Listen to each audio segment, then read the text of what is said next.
እንግዲህ እንደምታዩ እህቴ ያው ብዙ ጊዜ ሰዎች አንዳንዴ ደጋግማችሁ ቪዲዮ ስትሰሩላቸው እኔ በነገራችን ላይ ቪዲዮ የምሰራው ለሁሉም ሰው እንዲረዳኝ በሚረዳኝ አይነት መልኩ በሚረዳኝ አይነት መሰረት ነው የምሰራውና ቪዲዮውን ደግማችሁ ያያችሁ ካላችሁ ስክሮል አድርጋችሁ ለፉት ሌሎች እህቶች ለሚጠይቁ ጥያቄ መልስ ልስጥበትኛ። አንዳንድ ሰው ምን ይላቸው መሰላችሁ ቪዲዮ ደጋግመሽ የምትቀርጪው አይተን የለም እንዴ ቤት ብርቄ ምናምን ይሉኛል።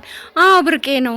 ምክንያቱም ስንት አመት ሙሉ ለፍቼ የደከምኩበት ቤት ስለሆነ ብርቄ ነው። ብርቄ ለምትሉኝ ማለት ነው። ግን አይባልም። አንዳንዴ ካለኝ ኤክስፒሪየንስ ለእህቶቼ ለጓደኞቼ በዛ ወደ ውስጥ በነገራችን ላይ አንድ ሰርቪስ አለው። ወደ ውስጥ ገባ ብላችሁ በዚህኛው በኩል ጨለማ ስለሆነ ነው እንጂ እና ካለኝ ነገር ለጓደኞቼ ሼር ማድረግ ስለፈለኩኝ ከኔ ትምህርት እንዲሻሉ ከኔ የተሻለ ቤት እንዲሰሩ የከሌ ቤት እንደዚህ ነውና አሁን ይሄን ቤት እኔ በሰራሁበት ሰዓት አለ የተባለ ቤት ነው ሲሰራ። አሁን ላይ ደግሞ ከዚህ የተሻለ ሌላ ቤት መጥቷን አይደለም።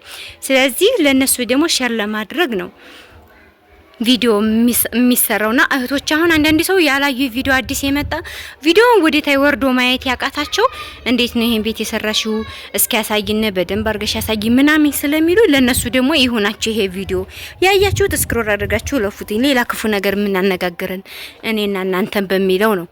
ሲቀጥል ደግሞ ይሄ ቤቱ እንዳልኳችሁ ልክ ነው ያረፈው ስንት ቆርቆሮ ላይ ነው ሀላችሁኝ 80 ዚንጎ ላይ ነው። መሬቷ ከምን ላይ ነው ያረፈችው ከተባልኩኝ ከ180 ካሬ ላይ። ይሄ እንደምታዩት ግቢው እንትን ምንድነው የሚባለው በዝናቡ ሰዓት አስቸግሩ ስለነበር ያሁን ተማሪ ሳሳጭዶ ነው ያዋልኩትና ገና ነው አላለቀም። ነገ ደግሞ መጣለሁ ብሏን በደንብ እንትን ብሎ ይስተካከላል ማለት ነው። ሲቀጥል ያረፈችው 80 ቆርቆሮ ናት። 150 ካሬ ላይ ነው ያረፈችው ማለት ነው። ቦታዋ 80 ዚንጎ 150 ካሬ ላይ 180 ካሬ ላይ ይቅርታ 180 ካሬ ላይ ያረፈች 80 ዚንጎ ቤት ነው ማለት ነው።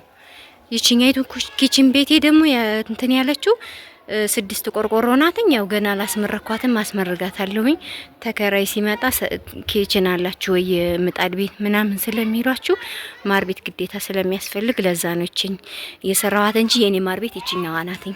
እኔ ከዚች ነው የምጠቀመው። ምጣዴም ኤሌክትሪክ ስለሆነ እዚሁ ውስጥ ነው የምጠቀመው። ይሄኛው ግን ተከራይ ምናምን ያለ ማር ቤት ስለማይከራይላችሁ በዛ ላይ ደግሞ እኔ ክረምት ላይ ስለሚያስቸግረኝ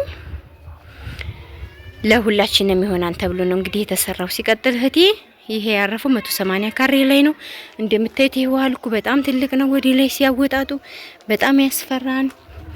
እንደዚህ ስታዩት ራሱ ያስፈራን። ከዚህ ኩናችሁ ግን በነገራችን ላይ በሩቁ ሆኖ ሲያዩት ይሄን ቤት ማለት ነው እንትን ነው የሚመስለው። ይሄም ደንባለ የማያውቅ ሰው ቡልኬት ቤት ነው የሚመስለው። ግን ቡልኬት ቤት አይደለም የእንጨት ቤት ነው። እቺ እንደዚች ብላ ያረፈችው 180 ካሬ ላይ ነው ማለት ነው። በዛ መልኩ እንረዳዳ። 180 ካሬ ላይ ነው። 80 ዚንጎ ናት። ውስጡ ደግሞ አሳያችኋለሁ። ጓዳና ሳሎን 2 ሰርቪስ የሚከራይ ሻወር ቤት አለው። ማር ቤት የራሴ ኪችን ማለት ነው። ምጣድ ቤት የነዚችኛው መጨረሻው ላይ ነው። የሚተከራይ ነው ማለት ነው። ወደ ውስጥ ደግሞ አንድ ሰርቪስ አለው። ወንድሜ ነው የሚኖርበት። ጓዳና ሳሎኑን ደግሞ እኔ ነኝ ያስኩት ማለት ነው። ወደ ውስጥ ደግሞ አሳያችኋለሁ። ከዛ ወደ ውስጥ እስኪ እንግባ ደግሞ ያለውን ነገር ነይ። ውስጥ ስንገባ እግዚኦ በነገራችን ላይ ቤታችን ትርክርክ እንዳለ ነው። ወደ ቤታችን ስንገባ በነገራችን ላይ ሳሎኔ እኔ በጣም ሰፊ ነው። ሳሎኔ በዚህ መልኩ እንደዚህ ብሎ ይብላችሁ። ሶፋ የራሱ ኤል ነው እና ሶፋችን እንደዚህ ነው። በጣም ሰፊ ነው እንደምታዩት ኤል ነው ሶፋዬ። ይሄ ራሱ 3 አለው እነዚህ ማለት ነው። ትንንሾቹ የዚህ አይነት 3 አይደለም 4 ነው ያለው። አንደኛው ከወንድሜ ክፍል ሆኖ ነው እንጂ ሳሎኔ በጣም ሰፊ ነው። ከዚህ በፊትም አሳይቻችኋለሁ በነገራችን ላይ። ኮርኒሴ ደግሞ እንደዚህ ነው። ፕላስቲክ ኮርኒስ ነው። እንደዚህ ነው። የድሮ ስታይል ነው። እዛ ጋር ደግሞ ኮርነር የዲኮር ላይት አለው። የድሮ ስታይል ነው በነገራችን ላይ። አሁን ላይ ደግሞ ይሄ ኮርኒስ ፕላስቲክ ኮርኒሱን በጅብሰም እንደሚሰራው በዲዛይን በዛ አድርገው አምጥተውታል ማለት ነው። እና ኤኒዌይስ ይሄን ይመስላል። ምንጣፌ ደግሞ ይሄ ምንጣፍ ግዙት። ይሄ ምንጣፍ ያልገዛችሁ ሰዎች ካላችሁ የእውነት እኔ 4 ነው ያመጣሁትኝ። በጣም ቆንጆ ምንጣፍ ይሄ 4 ነው ያመጣሁት። የዚህ አይነት በጣም ቆንጆ ምንጣፍ ነው።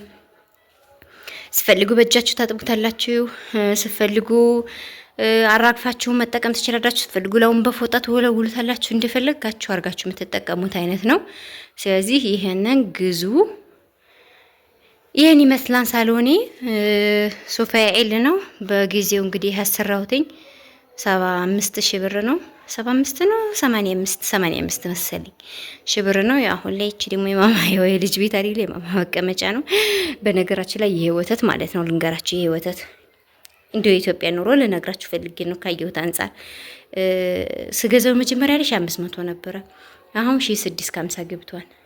እንደውም ይሄን አልነበረም እኔ የምጠቀመው ሊፕቶሚ የሚል ይሄኛው ምንድን ነው የሚለው?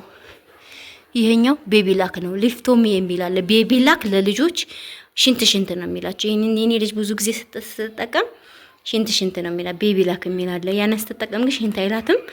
ቆንጆ ነው እና ብዙ ጊዜ ቤቢ ላክ ነበር የምጠቀመው። ወንድሜ አጋጣሚ ያው ብሩን በአካውንት ስናስገባለት ይሄን ነው አንዴ ገዝቶልኝ ነበርና ድጋሚ ዝም ብሎ የዚህን ገዝቶልኝ መጣ።